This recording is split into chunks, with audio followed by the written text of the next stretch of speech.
Welcome viewers to the part 6 of our series Bharat Ko Jano. In our this video we are going to study about prominent kings of Bharat according to Purans. तो आइए आगे बढ़ते हैं। पहले राजा उत्तानपाद, ये राजा मनु और शतरूपा के पुत्र थे और इनकी दो रानियां थी, सुनीति और सुरुचि। सुनीति से इनके बेटे ध्रुव थे जो कि लॉर्ड विष्णु के डिवोटी थे, और सुरुचि रानी से इनके पुत्र का नाम उत्तम था। ध्रुवा राजा उत्तानपाद के ही बेटे जो कि उनकी रानी सुनीति से थे। उनकी स्टेप मदर सुरुचि के इल ट्रीटमेंट से परेशान होकर, उससे दुखी होकर वो जंगल में चले गए थे और वहाँ उन्होंने भगवान विष्णु के तपस्या की, मेडिटेशन किया, जिससे उन्हें भगवान विष्णु की ब्लेसिंग्स मिली और उन्हें तारों के बीच में एक पोजीशन मिली, which is they are known as he is known as pole star, ध्रुव तारा के नाम से जाने गए। आगे अगले राजा हैं राजा पृथु, जो कि उत्तानपाद और ध्रुवा के ही प्रेडिसेसर हैं, इन्हीं के ही कुल के हैं, और ये पहले राजा हैं जिन्होंने पृथ्वी में से, अर्थ में से कुछ वैल्यूएबल मटेरियल्स रिकवर किए थे और इन्होंने ही एग्रीकल्चर भी डेवलप किया था, और इन्हीं के नाम पे अर्थ का नाम पृथ्वी पड़ा। अगले राजा हैं राजा इक्ष्वाकु। राजा इक्ष्वाकु राजा दशरथ के पूर्वज थे और इनका राज बहुत लंबे समय तक राज्य किया, और इनके राज्य में राजाओं की एक बहुत लंबी long series of kings were there in his dynasty. Then Mandhata, राजा मांधाता एक बहुत जाने माने राजा थे। कौन सी डायनेस्टी के? इक्ष्वाकु डायनेस्टी के। इक्ष्वाकु राज्य के एक बहुत माने जाने राजा थे राजा मांधाता। अगले राजा हैं राजा त्रिशंकु। राजा त्रिशंकु भी इक्ष्वाकु डायनेस्टी के ही राजा थे, और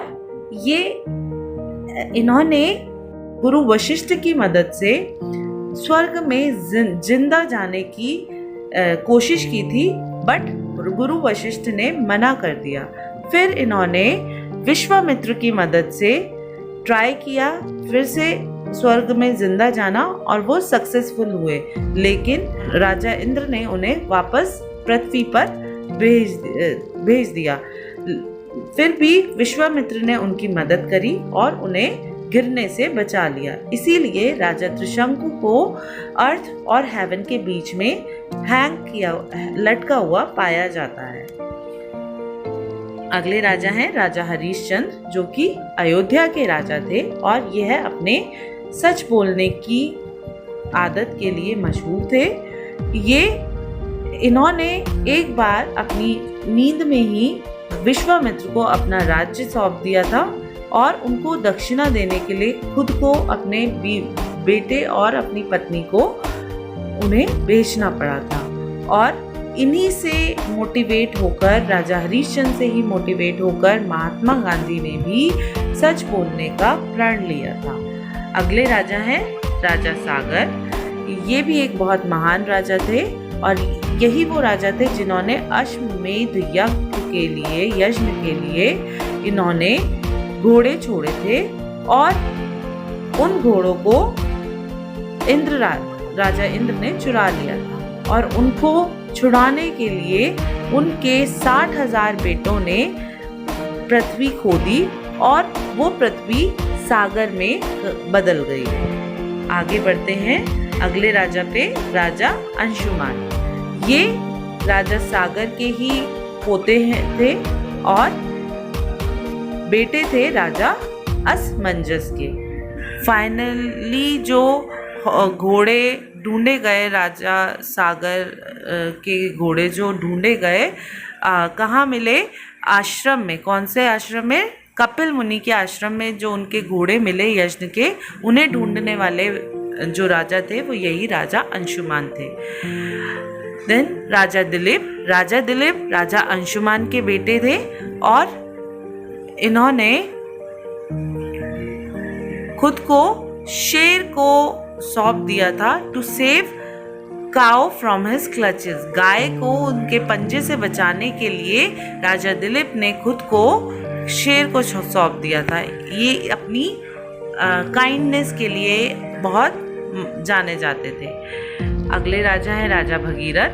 ये राजा दिलीप के बेटे थे और इन्होंने गंगा को और भगवान शंकर को प्रसन्न किया। उनकी तपस्या करके, मेडिटेट करके उन्हें प्रसन्न किया और गंगा को पृथ्वी पर लाए, जिससे कि उनके पूर्वज राजा सागर और उनके बेटे जो हैं उन्हें मोक्ष मिल सके। अगले राजा हैं राजा रघु। ये किंग दीर्घबाहु जो कि इक्ष्वाकु डायनेस्टी से ही थे, उनके और बेटे थे और इस डायनेस्टी में आगे आने वाले, इसके बाद के जो राजा आने वाले थे, इन्हीं के नाम पे उस डायनेस्टी का नाम रघुवंश पड़ा। देन राजा अज राजा रघु के बेटे थे। इंदुमती उनकी वाइफ थी और राजा दशरथ उनके बेटे थे।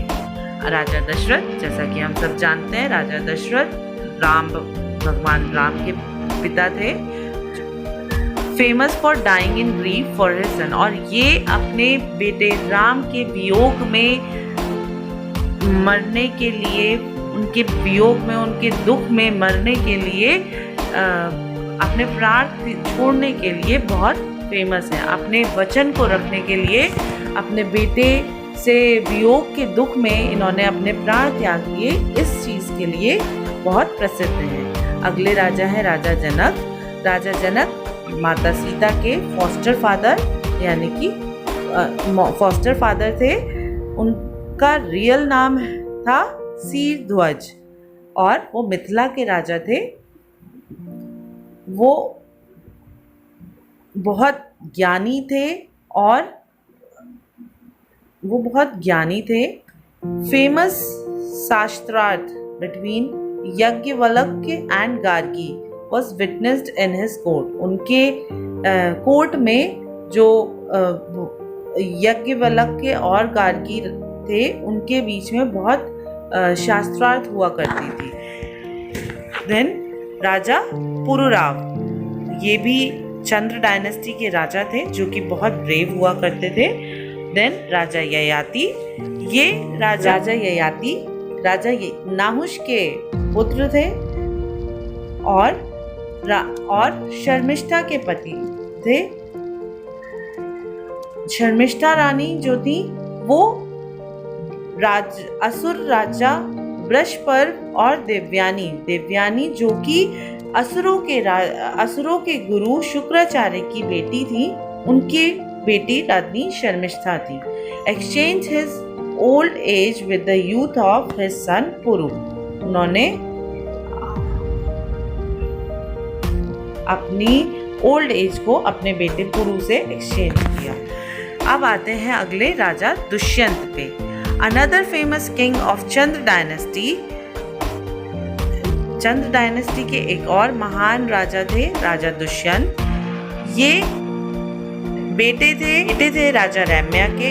ये बेटे थे रम्या के और इनकी शादी हुई थी शकुंतला से, जो कि मेनका और विश्वामित्र की बेटी थी, जो कि विश्वामित्र और मेनका की बेटी थी, जो कि ऋषि कण्वा आश्रम में रहते थे। और ये राजा दुष्यंत के एक बेटे थे जो कि राजा भरत थे। नाउ राजा भरत राजा दुष्यंत और शकुंतला के पुत्र थे। ये शेर के बच्चों के साथ बचपन में खेलते थे। It is said that name of the country Bharat was due to him. इन्हीं की वजह से भारत, जो हमारे देश का नाम है भारत, वो इन्हीं की वजह से। रंती देव, राजा रंती देव, ये एक और राजा हैं चंद्र डायनेस्टी के, जो और ये प्रेडेसेसर हैं राजा दुष्यंत के। ये अपने व्यवहार से संत थे और गरीबों को खाना खिलाने के लिए, गरीबों की मदद करने के लिए बहुत फेमस थे। अपना खाना ये भूखों को दे देते थे, इस चीज़ के लिए ये बहुत प्रसिद्ध थे। अगले राजा हैं राजा द्रुपद, पांचाल के राजा थे और द्रौपदी, धृष्ट और द्युमन के पिता थे। और यही धृष्ट और द्युमन जब महाभारत का युद्ध हुआ तो वहाँ पांडवास की जो सेना थी उसके चीफ कमांडर धृष्ट और द्युमन ही बने। राजा शांतनु, ये चंद्र डायनेस्टी, और इन्होंने गंगा से शादी करी थी जिससे उन्होंने पुत्र जन्मा था जिनका नाम था भीष्म। और बाद में उन्होंने एक दूसरी शादी करी थी रानी सत्यवती से। अगले राजा हैं राजा भीष्म। ये महाभारत काल के एक बहुत प्रसिद्ध पर्सन थे। इन्होंने राज्य नहीं लिया था, इन्होंने प्रण लिया था कि ये शादी नहीं करेंगे। इन्होंने महाभारत के युद्ध में कौरवास का साथ दिया था और अर्जुन को खुद को मारने का ट्रिक खुद ही बताया था कि उन्हें 58 डेज के लिए तीरों के बेड पे रख दिया जाए। अगले राजा हैं राजा चित्रांगन और विचित्रवीर्य। ये राजा शांतनु के पुत्र थे, उनकी पत्नी सत्यवती से। चित्रांगन राजा बहुत जल्दी ही खत्म हो गए, लेकिन राजा विचित्रवीर्य ने कुछ समय तक अपने भीष्म के अंडर काम किया, उनसे सीख कर अपना राज्य किया। अगले राजा हैं राजा धृतराष्ट्र और पांडु। राजा धृतराष्ट्र और पांडु राजा विचित्रवीर्य के ही बेटे थे।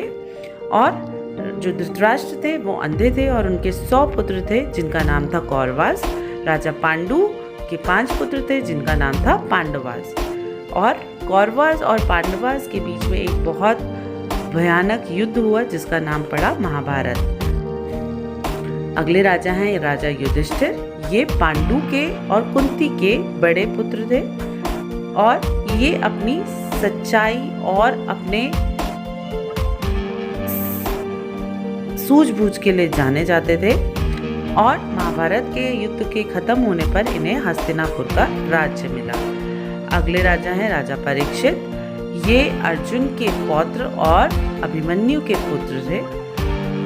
इन्होंने, ये ऐसा कहा जाता है कि इनके ही राज्य से कलयुग की शुरुआत, ऐसा कहा जाता है कि इनके ही राज्य से कलयुग की शुरुआत हुई है।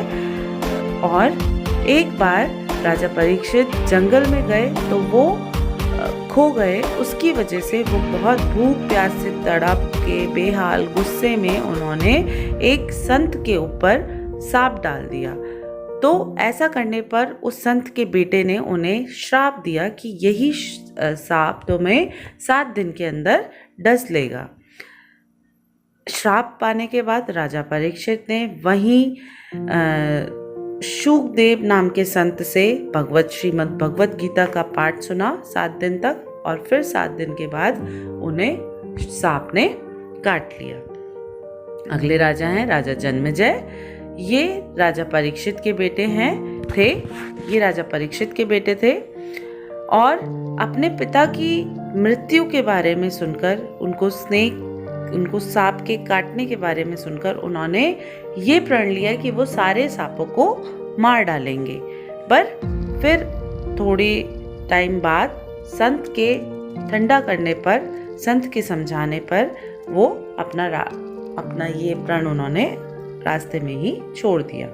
अगले राजा हैं राजा यदु, जो कि ययाति राजा के पुत्र थे और ये इनके ही नाम पर यदु डायनेस्टी शुरू हुई, जिसमें कि हमारे भगवान श्री कृष्ण ने जन्म लिया।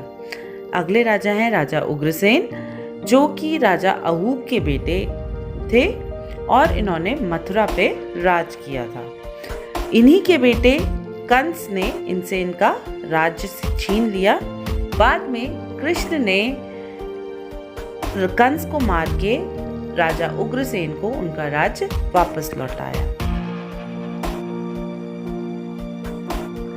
अगर अभी तक आपने मेरा चैनल सब्सक्राइब नहीं किया है तो कृपया सब्सक्राइब करें और अगर ये वीडियो आपको पसंद आई हो तो लाइक, कमेंट एंड शेयर करें। Thanks for watching.